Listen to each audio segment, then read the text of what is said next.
Yo, what's up, everybody? Been a couple of days since I made a video. I'm down here in Florida, which us New Yorkers call Florida, not Florida. Anyway, just want to talk about today's job report, 253K. Stronger than expected. Again, not showing any indication of economic weakness. And as far as the turbulence in the markets with regard to the banks and the bank stock sell-off, if you look in the aggregate, which I do, these are the numbers that I report in my weekly MMT Trader. I mean, loans are going up, bank assets are going up, bank residual, which is bank capital, is going up. Like all the really important metrics of banking, we have not seen any kind of a pullback, anything near as comparable to what we saw in like 2007, 2008, or even times prior to that.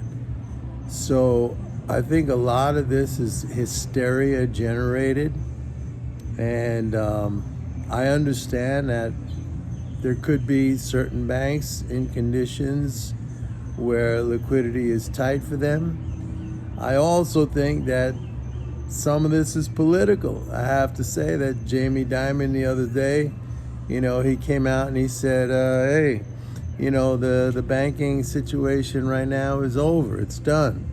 But that's because he just picked up First Republic for like nothing. So like what's happening is we're seeing a concentration of bank wealth into the top levels. And this is the same thing we're seeing with our society in general. It's the way it's being structured now, that income and wealth is flowing up to the top. And we're seeing that not just individually with policy, but also with corporations now, also with policy. And I think Jamie Dimon's happy. Republic might not be happy. There might be some other small banks, and I own small banks, like Key Bank and Zion and a bunch of other ones, which I actually recommended.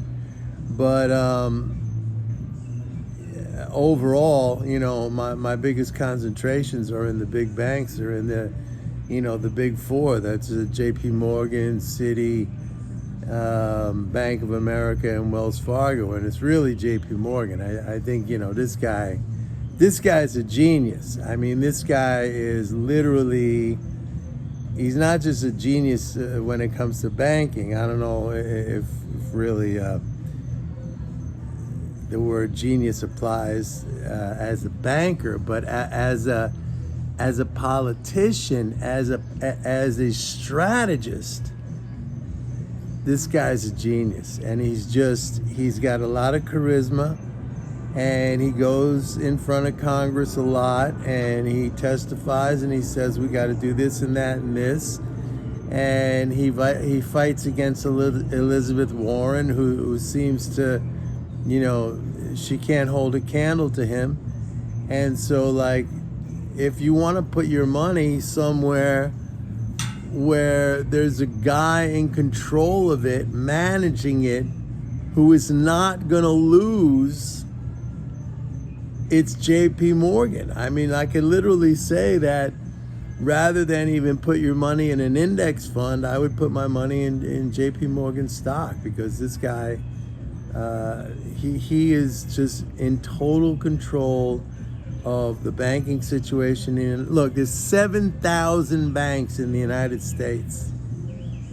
And there's not going to end up being 7,000 banks in the United States. This is it's political, it's policy. They're going to weed out the smaller banks. This is all being done at the behest of Jamie Dimon and the big banks who want their assets.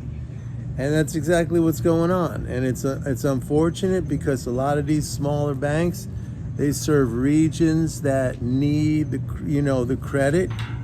Like one of the reasons I invested in Zion, like I was out in Idaho 2 years ago, last summer, 2 years ago, and I saw like, this is going to be a growth place.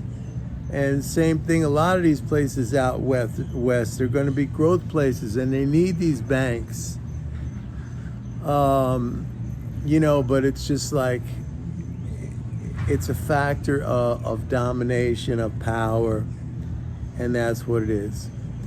Okay, let's talk about the macro situation.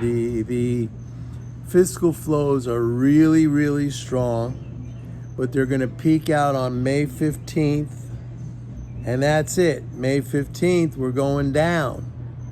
I'm telling you this right now, and I would not really be that worried about it because that's just the normal, we get these quarterly, May 15th, we're going to get a quarterly interest payment, and then June 15th, we're going to get a quarterly tax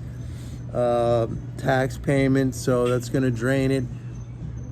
But then we get into June and the debt ceiling, and if the debt ceiling is not resolved, and if we go into a hard austerity, then, that's it. We become Greece. We're going to be like the United States of tourists.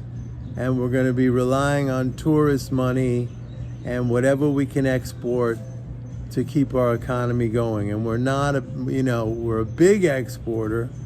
We're probably the biggest exporter in the world, but we're not the biggest net exporter. Okay, we import more than we export by a lot. So a big change is coming, folks, unless we resolve this debt ceiling. And I don't know if that's going to happen, but if it happens, we'll know what happens because they'll tell us. I think it will.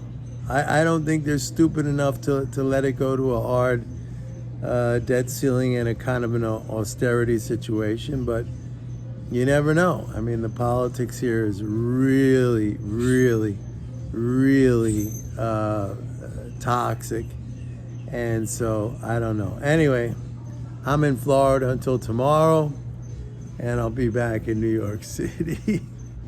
Actually, I have to tell you something that today's Friday, so I did my long run, which is usually like a 5-mile run, and I ran. It's warm. I kind of like running in the cold. I'm missing the cold. I'm not getting my cold therapy, which I don't say I love it, but when I do it in the cold, after that, I feel like I really did something, Running in the nice, comfortable 78, 80 degrees. That's no big sweat. I could go for miles and miles and miles. It's like no problem. But the cold is something. Anyway, I actually came down here to look at some properties. I was thinking of maybe moving down here. I don't know if that's happening. There might be some big news in the future. I'm not going to say what it is right now. I won't really know till June. But if there is, I'll let all you guys know. Anyway, miss you guys, and see you soon. Bye.